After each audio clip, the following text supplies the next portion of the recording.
Previously, we have guests talking about the 6G vision, and also we have 3 chairs from 3GPP talking about their busy schedule, rich in features, and actually the topic I'm going to talk about is something specific, not yet in the 3GPP agenda. And my KPI is that by the end of my talk, hopefully this could be considered in the 3GPP agenda in the future. So far, we have a great progress in China for 5G.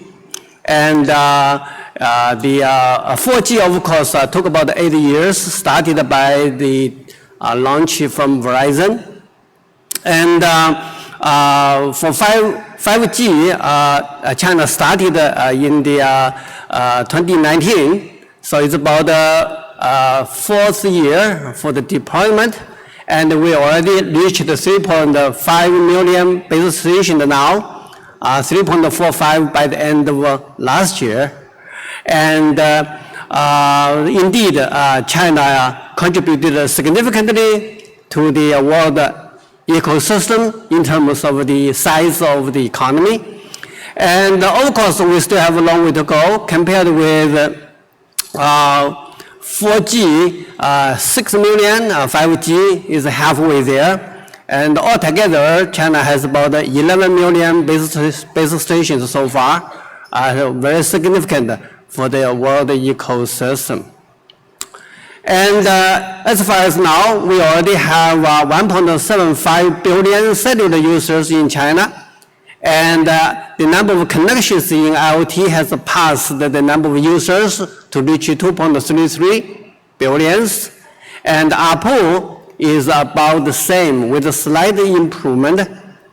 And on top of that, the number of 5G users have reached 850 million. And interestingly, 5G plan users is about 1.4 billion because the users are taking advantage of the cheaper 5G plan for 4G users. So we see that 5G indeed made a significant impact in the cellular progress. And if we look at the current growth of monthly usage from China Telecom, and we see that actually the usage grows exponentially because of the exponential scale. And in the 4G, we see 2 clear jump in the usage by the users. However, if we do not see the clear trend. In fact, if we fit the curve and project based on the system capacity, which we can calculate, we see that current usage actually is a lag of available system capacity. And this is under the condition that 4G plans are taking advantage of 5G cheap plan. So indeed, the industry is looking for new interruptions in device in order to have its continuous growth. And indeed, if we look through the evolution of cellular industry, we see that the first generation is nice to have a phone while you are in the vehicle. And the main driver is really the connection. And by the second generation, we support the digital voice. The digital is the main technology.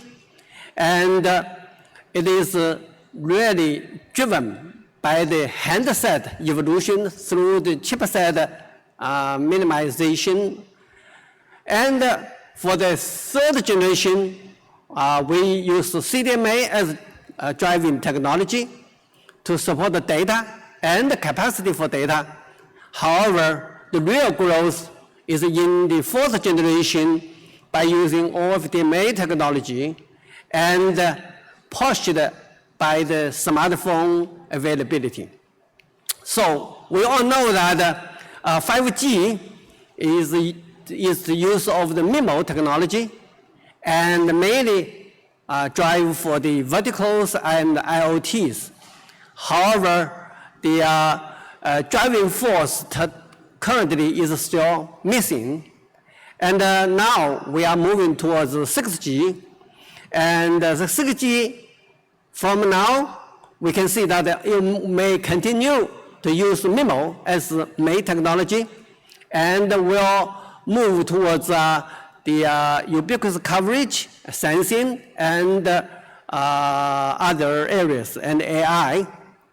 And the driving force is still not clear. Could be AI, could be XR, and could be something else. So from this, it is very clear that historically, even generation is more successful than odd, not because God prefer the even number, but because the interruptions from the device. Therefore, we predict that 6G, if 6G wanted to be as successful as 4G, a device interruption and revolution is needed to push 6G to the next level. And we all expect that and hope for that device will have needed interruption during the period of 6G. Now, if we look forward, 5G, we have familiar 3 applications. And so far in China, the ARPU is about $6.8 or 45 yuan. And we have 1.675 billion users, so it is a $12 billion business in China. Now, if we look at the IoT, which is one of the main applications, and if we assume the ARPU is about 10 cents ARPU, and multiplied by the number of connections, we see that it is order of magnitude small. It's about between 1 or 2% for the service providers.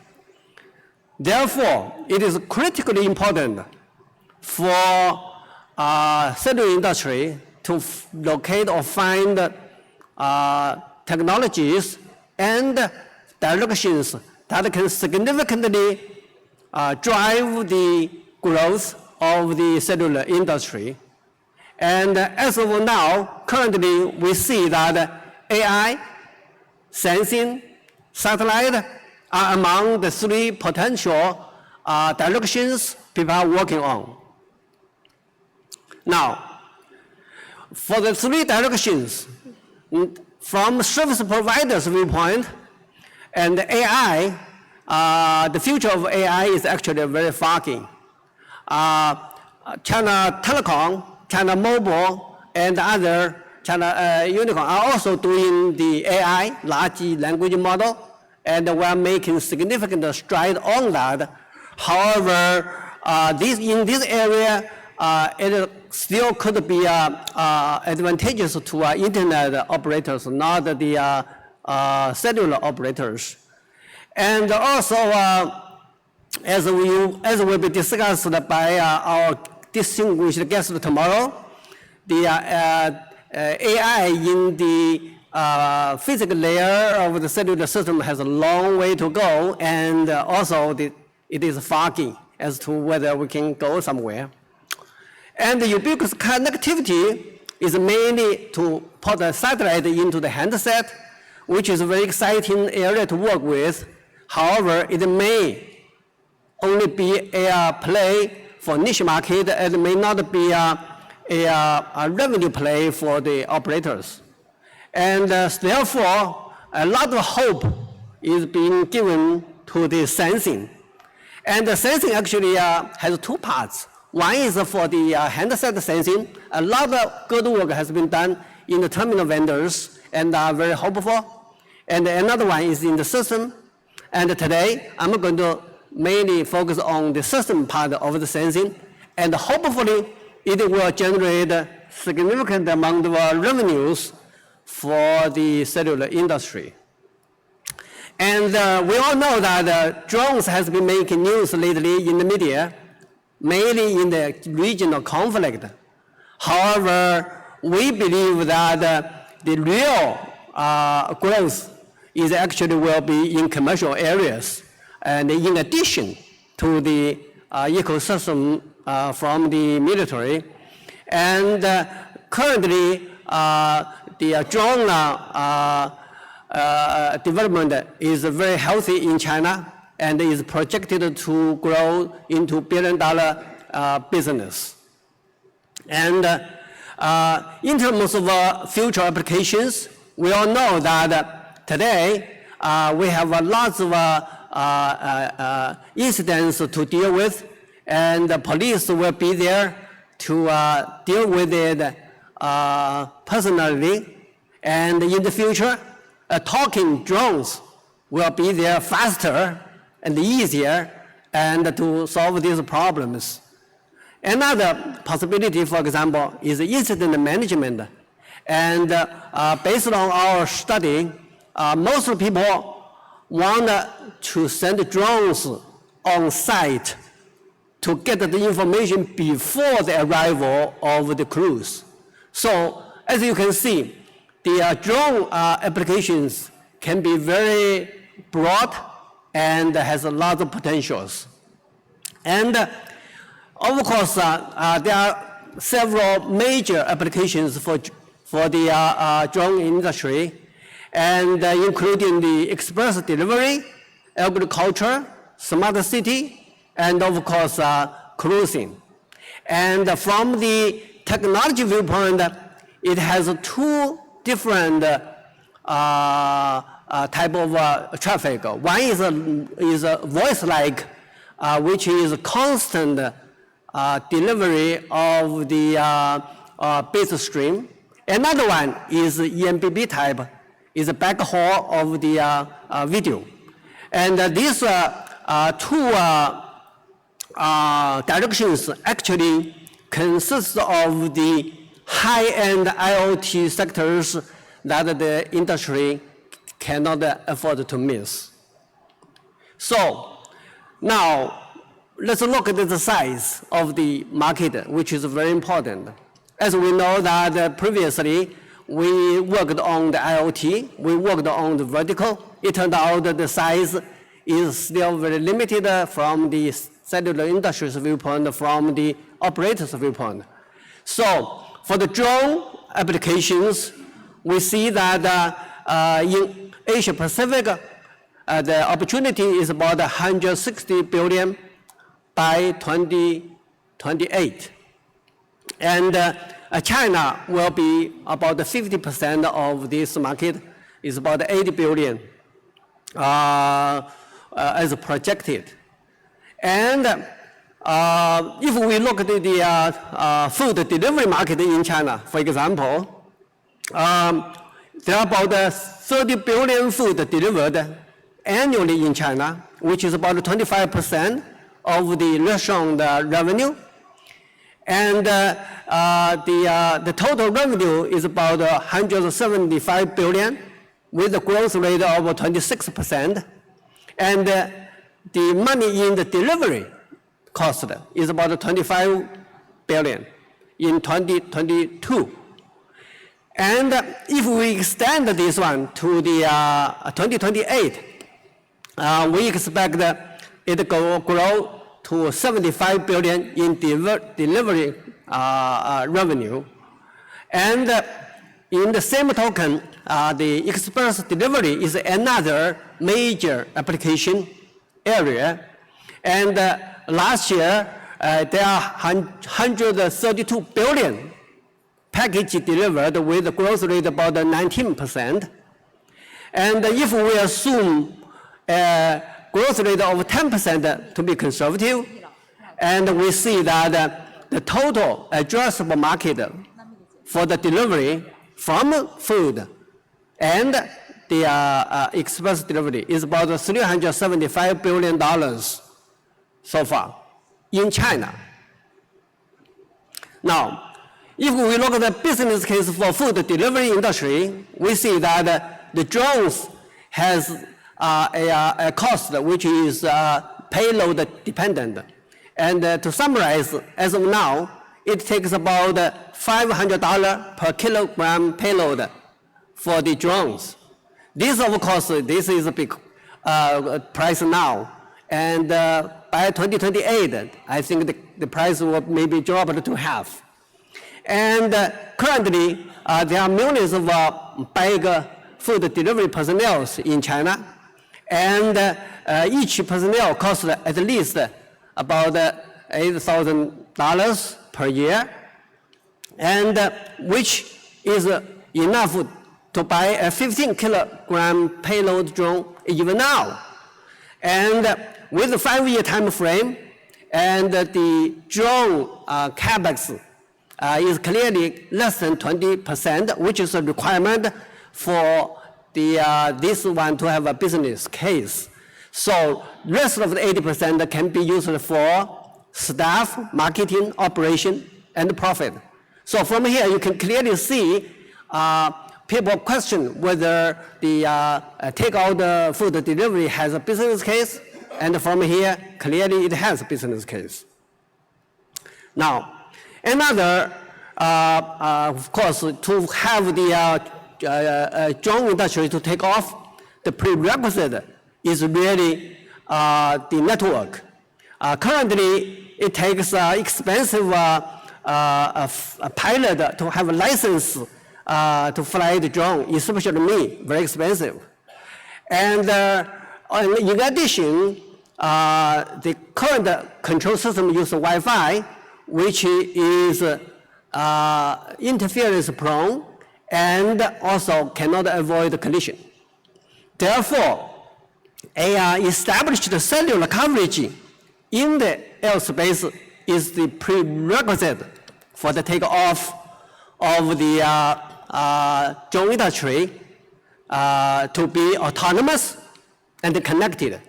So those are the two conditions. And as we know that the drone delivery is not a new idea. Amazon has talked about this many, many years ago, and the media will talk about this many, many years ago, and never took off. Why? Because the prerequisite was not met. And now is opportunity for the cellular industry to cash in this opportunity. And drones need to be connected and autonomous in order to handle the volume. And also, a low altitude space coverage is required, which is a good opportunity for operators. And basically, the operators can sell the scheduling, sell the routes, and provide the connectivity, and sell the control to reduce the cost of the operation of the drone industry. And of course, this new area has a lot of challenges. And some of the challenges is that they do have incumbent players. And fortunately, the incumbent players may not be fit for the industry, and therefore giving the opportunity for the operators. And with this opportunity, it is very hopeful that the operators will be able to provide services beyond the pipe. And revenue structures need to be studied for this one to take off. And the cellular industry today in the world is about 1.1 trillion. And operators has 670 billion, which is about 59% of the cut. The rest of the cut is given to the apps and device infrastructure and retailer. And therefore, we see that typically service provider will take about 59% of the cut of the communication industry. And we project that e-commerce today in China is about a 2 trillion business. And we already talked about by 2028, the express delivery has a 300 billion addressable market, and so on and so forth. So the drone market will be about 267 billion if we take a 50% discount to be conservative. And the wireless usually is between 10 to 15% of the market, which is about 32 billion. And if the operator takes about 59% of the cut of the wireless market for drones, and by calculation, the drone can have about $19 billion market in China, and compared with the 144 billion market today we have right now, which is about a double-digit growth potential for the operators in China. So actually, from today, we really see opportunities in double-digit in cellular industry's growth.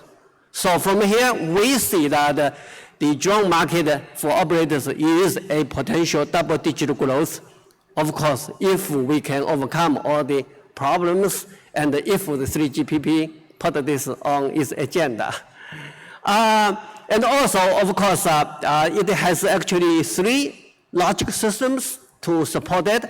One is to provide voice-like communication for its navigation and control scheduling. One is for the radar system, use millimeter wave perhaps for the detection and sensing integration. Another, of course, is traditional EMBBR applications. Okay, and as far as the coverage is concerned, we have done, China Telecom has done significant study in the low altitude coverage. We actually done a full-sized trial, covered the entire city of Suzhou, and we found out we can do reasonable coverage by use 1 out of n cell sites. So what is the number of n? And in fact, if we take the one of the city, Suzhou as an example, they have certain areas with about 10,000 base stations currently, and the majority of them are macro cells, and we use about 100 base stations covered, and the needed the base station is about 1 to 2%. Why? Is it because the base stations on the ground has 20 dB reserved for the penetration, and that 20 dB is not needed in the airspace, saving 100% 1 to 100%. And we also did extensive, about 1,000 kilometer measurement in the low altitude, and we see that we can cover it with reasonable RSRP and with a reasonable signal-to-noise ratio, and also a good coverage. And also, in the terms of integration with the sensing, using a millimeter wave, and we are also working with the vendors to doing a lot of work, and it looks like the technology is very reasonable to cover that area. And in China Telecom, we also did the flight control software in order to support this sector. And currently, we have just scheduled 8 big cities in China to do further trials in these areas, and hopefully we will be able to support this potential. And in addition to the network, China Telecom also doing the infrastructure in terms of takeoff and landing in order to facilitate this one. Of course, other means is possible to cheaply deliver the goods to that. And so in addition to that, China Telecom also promoted the world ecosystem by working with our world partners to jointly publish a white paper during the Barcelona World Mobile Congress just a few months ago. So in conclusion, we say drone sector is one of the largest verticals not yet fractured, and is also high-end IoT players cellular industry should embrace. And the integration with the sensing is 6G vision, but it will start from 5G, even maybe using 4G devices. And extending the ground coverage to the airspace only need a few percentage of the cell site to bring double-digit revenue. And the low altitude need to be configured to support both voice-like and video data traffic. Currently, global standardization is need to accelerate in these areas, and the growth of the cellular industry is not a saturation if the cellular industry can embrace every potential opportunity. That's my presentation. Thank you very much.